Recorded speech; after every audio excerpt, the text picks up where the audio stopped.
Hello students, today we are going to discuss third stage in the formation of a company. This third stage is called capital subscription stage. A public company can raise funds from the public by issuing shares and debenture.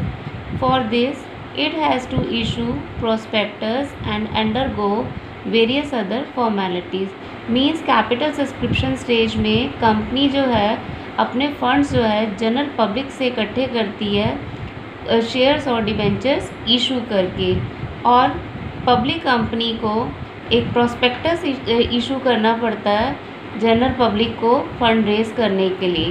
Prospectus जो है वो एक invitation होता है so that कि general public जो है company में अपनी सब्सक्राइब करे, सिक्योरिटीज़ के लिए सब्सक्राइब करे।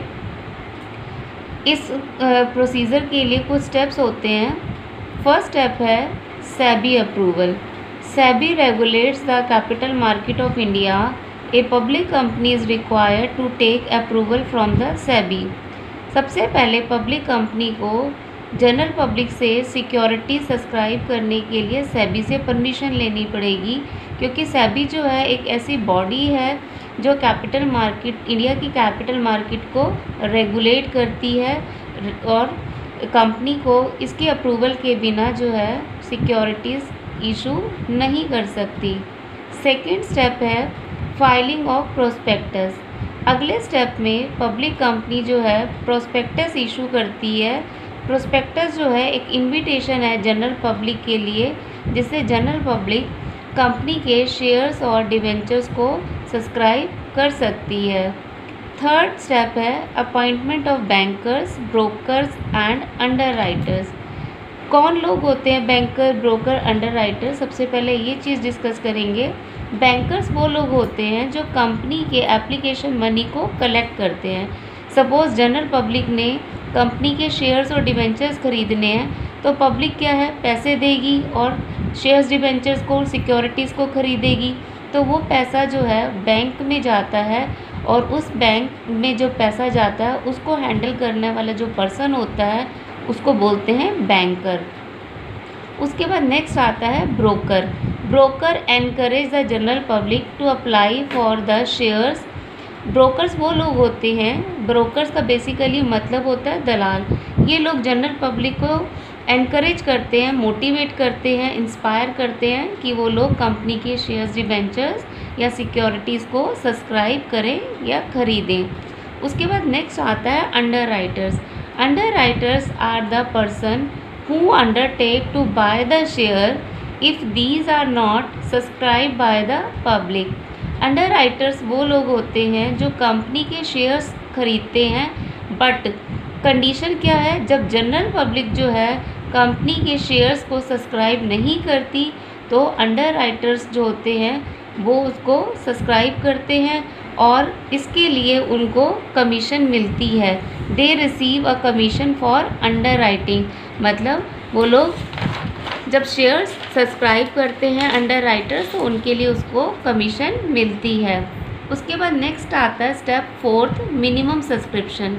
According to the SEBI guidelines, minimum subscription is 90% of the issue amount. If the minimum subscription is not received then the allotment can't be made and application money must be returned to the applicants within 30 days। इसका मतलब ये है कि सेबी ने एक guidelines जो है वो प्रोवाइड कराई है पब्लिक कंपनी के लिए कि पब्लिक कंपनी अगर टोटल अमाउंट का 90% जो है अगर रिसीव नहीं करती एप्लीकेशन मनी के फॉर्म में तो उनको बाकी सारे पैसे जो हैं जनरल पब्लिक को वापस करने पड़ते हैं। वो एप्लीकेशन के बाद अलॉटमेंट की स्टेज में एंटर नहीं कर सकते। सपोज़ करो कि कंपनी ने 1 लाख जो है ₹1 लाख जो जनरल पब्लिक से सब्सक्राइब किए, अगर कंपनी को 1 लाख का 90% दैट इज़ 90,000 अमाउंट जो है एप्लीकेशन मनी रिसीव नहीं होता तो कंपनी अलॉटमेंट की स्टेज में नहीं जाएगी और जो अमाउंट उसने कलेक्ट किया है एप्लीकेशन मनी वो उसको रिफ़ंड करना पड़ेगा कंपनी को, जनरल पब्लिक को विदिन 30 डेज़। इस कंडीशन को हम बोलते हैं minimum subscription.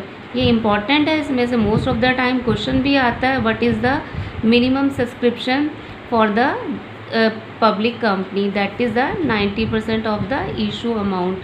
Okay, next step is application to the stock exchange. उसके बाद नेक्स्ट इम्पॉर्टेंट स्टेप होता है कि पब्लिक कंपनी को जो अपने शेयर्स हैं उसको स्टॉक एक्सचेंज में उस अप्लाई करने पड़ते हैं। It is necessary for a public company to list their shares in the stock exchange, therefore the promoter apply in a stock exchange to list company share. अगर general public अपने share को listed नहीं कराएगी stock exchange में और उसके लिए जो है प्रमोटर को प्रॉब्लम होगी, वो अप्लाई नहीं कर पाएगा स्टॉक एक्सचेंज में। और जब तक आपके कंपनी के शेयर्स जो हैं स्टॉक एक्सचेंज में लिस्टेड नहीं होते तब तक वो इनवैलिड कहलाते हैं, उनकी अब जो है वैलिडिटी नहीं होती। क्योंकि जो भी कंपनी है अगर वो फेक नहीं है तो वो अपने शेयर्स को अप्रूव कराती है, अपने आप को लिस्टेड कराती है स्टॉक एक्सचेंज में। सिक्योरिटीज़ जो है वो स्टॉक एक्सचेंज में ही क्या होती हैं, लिस्टेड होती हैं, डील होती हैं। उसके बाद है लास्ट स्टेप है अलॉटमेंट ऑफ शेयर्स।